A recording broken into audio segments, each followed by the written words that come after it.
ఖానాపూర్ నియోజకవర్గంలో పలు అభివృద్ధి పనులకు శంకుస్థాపన చేశారు ఎమ్మెల్యే వెడ్మా బొజ్జు పటేల్, ఆదిలాబాద్ నగేష్. నిర్మల్ జిల్లా దస్తూరాబాద్ మండలంలోని కేజీబీవీ కళాశాల నా బోర్డు నిధుల కింద మంజూరైన 28 లక్షల వ్యయంతో సంపు నిర్మాణం, ప్రహరీ గోడ ఎత్తు పెంపు, డ్రైనేజీ పనులకు శంకుస్థాపన చేశారు. అలాగే పీఎం శ్రీ నిధుల కింద 81 లక్షల వ్యయంతో ఇప్పటికే నిర్మించిన సైన్స్ ల్యాబ్, 3 అదనపు తరగతి గదులను ప్రారంభించారు వెడ్మా బొజ్జు పటేల్, నగేష్.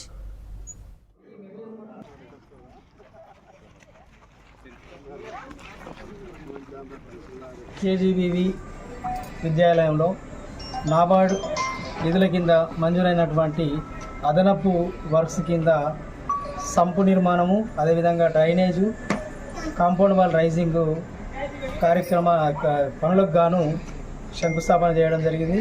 అదేవిధంగా ఇక్కడ నిర్మించబడినటువంటి పిఎంసి అదనపు గదులు, అదేవిధంగా పిఎంసి సైన్స్ ల్యాబ్ను కూడా గౌరవ ఎంపీ గారితో, ఎమ్మెల్యే గారితో ప్రారంభించడం జరిగింది.